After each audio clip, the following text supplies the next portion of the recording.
الحمد للہ رب العالمین۔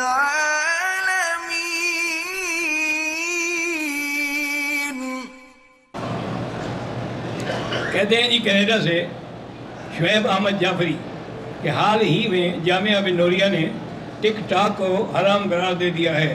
مجھے پتہ ہی نہیں ٹک ٹاک کیا ہوتی ہے۔ اگر انہوں نے حرام کیا ہے تو علماء ہے، اچھا کیا ہوگا؟ جب میں جانتا نہیں تو بات کیسے کروں؟ آج کل ہر کوئی غسل خانے میں ننگا نہاتا ہے، نہ پاکی کا غسل ہو یا ویسے اس پانی سے آپ وضو نہیں کر سکتے، وہ تو پلید ہو گیا۔ غسل سے جو پانی گرا ہے اس سے نہیں کر سکتے۔ باقی اگر حمام کا دروازہ بند ہے تو پھر کپڑے اتار کے بھی غسل کر سکتا ہے۔ تو ایک جو راستے دکھانے والی ہدایت ہے وہ پیغمبر کا کام ہے، قرآن کا کام ہے، علماء کا کام، لیکن منزل مقصود میں پہنچانا اللہ کا کام۔ ورنہ اللہ کو زور لگاتے رہیں کچھ بھی نہیں ہوتا۔ جتنی مرضی اب دیکھیں نا جی، اکثر علماء کے بیٹے اللہ ہدایت دے اور پیروں کے بیٹے اکثر نعوذ باللہ گمراہ ہوتے ہیں۔ وہ اپنی اولاد کو ہدایت نہیں کر سکتے، تمہیں کیا ہدایت کریں گے؟ وہ تو اپنے بچوں کی اصلاح نہیں کر سکتے، وہ اپنی بیوی کی اصلاح نہیں کر سکتے، تو تمہیں کہاں سے تمہاری اصلاح کر دیں گے؟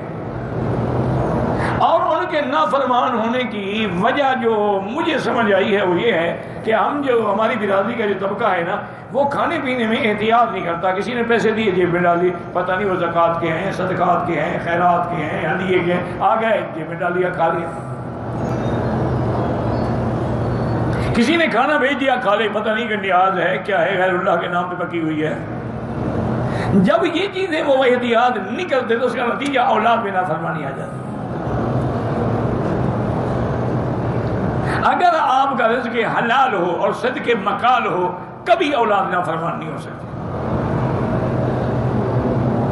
جب بنیاد ہی غلط ہو، باپ حقہ پیتا ہو، سگریٹ پیتا ہو تو بیٹے کیوں نہیں پیئیں گے؟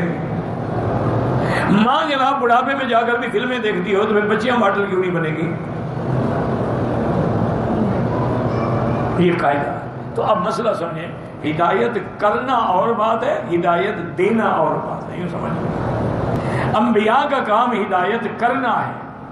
ساری زندگی حضور قوم کو ہدایت کرتے رہے، یا ایھا الناس یا ایھا الناس یا ایھا الناس۔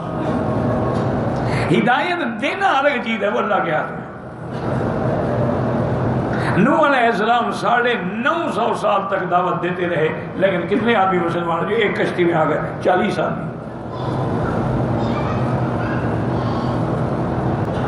ایک مسئلہ تو یہ تھا کہ ہدایت کرنا الگ بات ہے، ہدایت دینا الگ۔ اب علماء کا کام، تبلیغ والوں کا کام کیا؟ ہدایت کرتے رہے، باقی ہدایت دینا وہ اللہ کے ہاتھ میں، وہ تمہارے ہاتھ میں نہیں۔ اور مانگتے بھی رہیں اللہ سے۔ جب آدمی اللہ سے فریاد کرتا ہے، رو رو کے مانگتا ہے، تو اس کی رحمت جوش میں آ جاتی ہے۔ ایک مسئلہ تو یہ تھا۔ اگر خاوند اپنی بیوی کو کہہ دے کہ آپ نے نماز نہ پڑھی یا کوئی غیر شرعی عمل کیا تو اس کے گناہ کی آپ خود ذمہ دار ہوں، ٹھیک ہے، اچھی بات ہے، اس کے بعد خاوند پہ تو گناہ نہیں ہوگا۔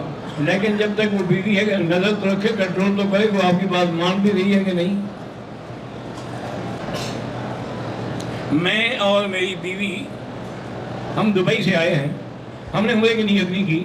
وہاں سے ہمارا ارادہ یہ تھا کہ جب وہاں جائیں گے تو پھر ہم جیرانہ سے عمرہ کریں گے۔ وہ جیرانہ سے عمرہ تو کرو گے لیکن دم تو پڑ گئی، کیونکہ آپ میقات سے گزر گئے بغیر احرام کے۔